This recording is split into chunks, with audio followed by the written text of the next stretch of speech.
Hello, my name is Denver, and today I'm going to be giving you a tour of Greenfield, Indiana. Greenfield was founded back in 1828 and became a city in 1876.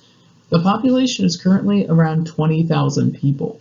The city has its roots in agriculture, which still holds true today, but it boomed because of oil and the industry that came as a result of that back in the late 1800s. Also, if you're wanting to follow along this virtual tour in person, you can scan the QR code or go to the link in the description to access the full walking instructions for the tour. And that QR code is right here on the screen. The first stop on our tour is the chapel and the park. The chapel and also the log jail, which we'll get to later, but you can see that poking through in the top right corner there on the back of that picture. Are both maintained by the Historical Society of Hancock County. The Historical Society researches and publishes different history about the county. So they also, however, run these buildings and also the museums that are within them. So in the basement of this building, there's actually a museum. You can tour this building and also log jail, but you'd have to schedule those beforehand by going to the Hancock History website. Now back to about the chapel here. So this building actually used to be a Methodist church, but it's from Philadelphia, which is several miles west on US 40, and that whole building was picked up and moved here in 1981. So this was quite the undertaking, as it had to be transported several miles down US 40 and right through the main street of Greenfield. So if you look in the top left, you can see they actually had to pull off the steeple and take down a whole bunch of power lines and stoplights as they moved it through Greenfield. So like I said, in the basement of this building, there's a museum, and this museum has several different collections. So one of those collections is a pioneer exhibit, and on display they've got a bunch of tools and other household items that people that founded the city would have used back in their daily lives. And there's also a display for the Civil War, because there was a militia that was formed here in Greenfield that sent men off to fight in the Civil War. So on to our next spot, which you can see peeking through the corner on this picture, like I said before, which will be the log jail. The second stop on our tour is the log jail here, which is right behind the chapel in the park. So like I previously mentioned, this building is also maintained by the Historical Society. The log jail is actually the third jail that was built here in Greenfield back in 1853. It was used until about 1871. Then the structure was bought as a private residence and stayed that way for almost a century. In the 1960s, the private residence that the jail belonged to was going to tear it down, but then decided that they would donate it to the city, and it was moved here to Riley Park as a historic structure. Inside, there are 4 rooms, and the 2 upper rooms were set up to be cells for the prisoners. You may be wondering how a wooden structure can work as a jail, when today jails are made out of concrete and steel to keep inmates inside. So this wooden structure kept prisoners inside and not digging through it in a very simple manner. There were thousands of nails driven into the logs from the inside. These nails prevented those inside from digging their way out. The nails also served a good way to reduce cost for the jail, as there was much less iron needed for those nails than if they were to build a more conventional jail. And as funny as it sounds, this actually replaced a brick building that was the second jail of Greenfield. So if you look at the picture here in the top right, you can see all the nails in one of the rooms behind this agriculture collection, and that's what all of those little dots are on the walls, are thousands of nails that have been hammered into the walls. So like I said earlier with the chapel, you can get a tour of this building. You just have to do that beforehand, and I would definitely recommend doing so. As we head to the next stop, we'll be walking beside US 40, which is known as the National Road. This was the first highway to connect the Western Territory to the East Coast. Many settlers passed along this road on their way to St. Louis and beyond. Also to note, as we walk down the hill into town, is Riley Park on the right, which is a great place to come and hang out in the outdoors. If you haven't noticed already, there are a lot of things in Greenfield named after Riley, and we'll get more on that in a little bit. So now we've arrived at the next spot on our tour, the 1871 jail. So this structure was built to replace that of our last stop, the log jail. So this building currently is the prosecutor's office and actually has a tunnel which goes under the road to the courthouse on the other side of the street. So as stated, this jail was built in 1871. The architecture here was inspired by the French Second Empire. One of the most notable features of this architecture style is the roof, which starts below the third story. So this design was popular in France where buildings were taxed per story. So you would gain an extra floor above the roof line, which was untaxed. So a fun fact about this jail is that it once housed Al Brady, who was wanted for armed robbery and murder. At the time, he was one of the FBI's most wanted men. Brady and his two accomplices actually escaped from the jail back in 1936. Two of them were shot, and the third one was captured all the way in Maine. This jail was actually used for just over 100 years, up until 1980. So our next spot is across the road, and if you just turn to the west, you'll see the courthouse of Greenfield, Indiana. This was the fourth courthouse of Greenfield and was built in the late 1890s and put into service in 1897. So the architecture style of the building is a Romanesque revival style. This is the same style that was used in the Riley High School.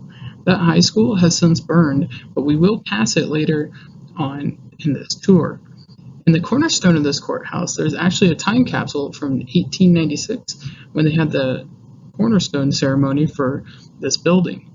At the time, the courthouse had office space for all the city officials, but over the last 120 years, the space has become too small and many of the city offices have since been spread out through other buildings in the surrounding square. As we go around to the front of the building, there's actually a statue in front of the courthouse of James Whitcomb Riley. Riley was a famous poet, and after his death, the statue was made possible by many school children nationally who donated money for the erection of it. We can see that statue here in the middle picture. In the picture on the right, we can see a picture of the courthouse as it was being built in the late 19th century. On the left, we can see a picture after its completion here in the early 20th century.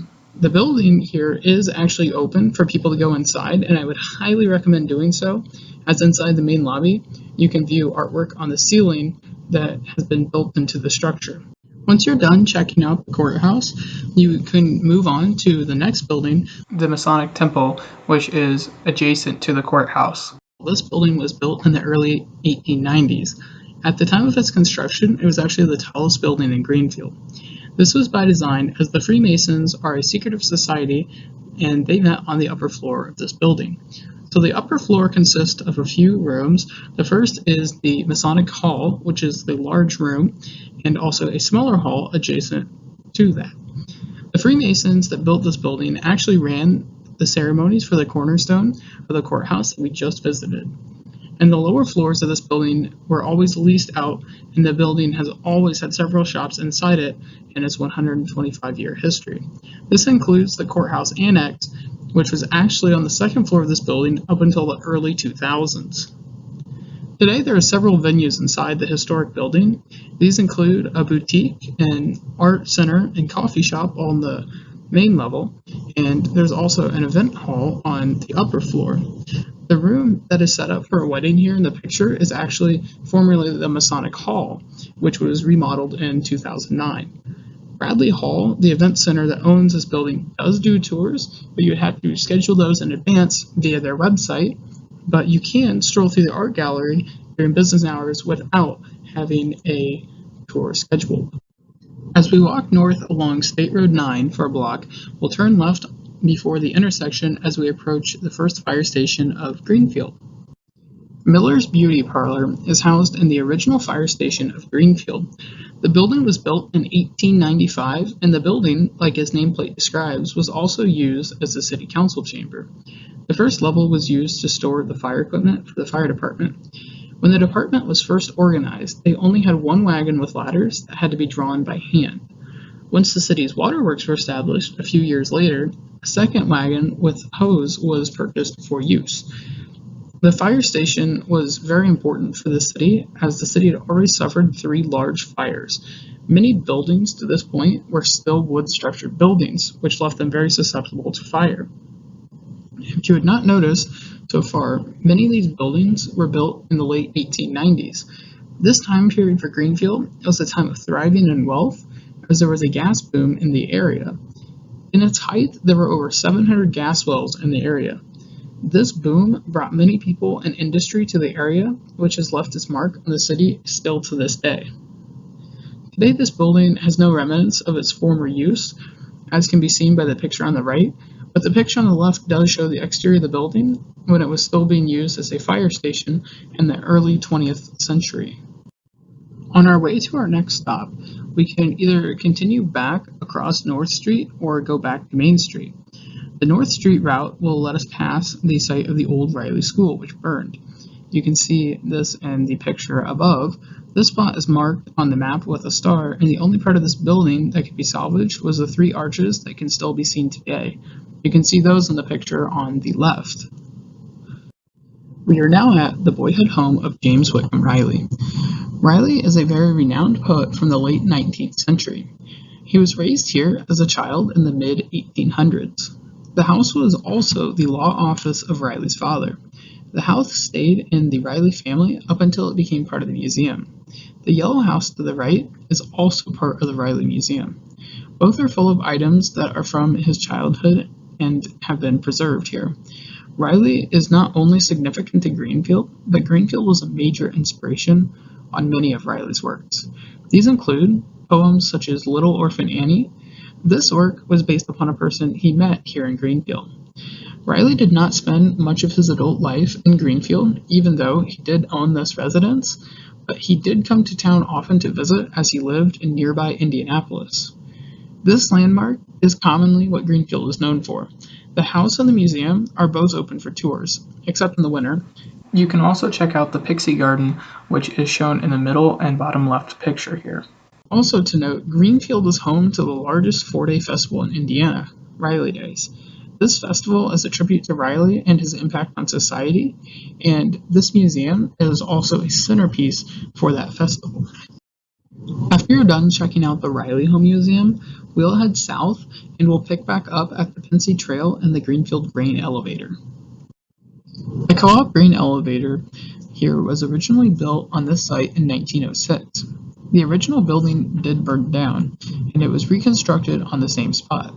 The grain elevator was built here specifically because of the Pennsylvania Railroad, and for the community, which was mostly comprised of farmers, this building was very important when it was built and in service. This was because farmers would sell their grain here and buy seed for the next crop. Here between the brick street and the elevator, the old depot used to stand. In this early picture, you can see behind the depot the grain elevator poking out in the top right corner. The grain elevator has also had several new constructions over the years, such as the upper section, which was added in the 1940s.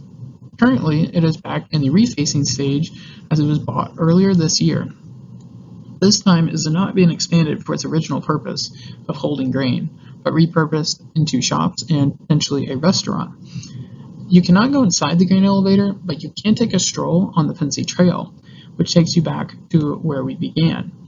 The Pensy Trail is where the Pennsylvania Railroad went through Greenfield. After the 1970s, the tracks were no longer used, and eventually the city converted just over 5 miles of track into a multi-purpose trail. For residents, this is a great way for a dog to be walked or to get a workout by going for a jog. That would be the end of this tour of Greenfield, Indiana, and now you can follow the Pensy Trail back to Morristown Pike and go back to where you started off. I hope you've enjoyed this tour of Greenfield, Indiana. Feel free to check out my sources for pictures and information on the history of Greenfield.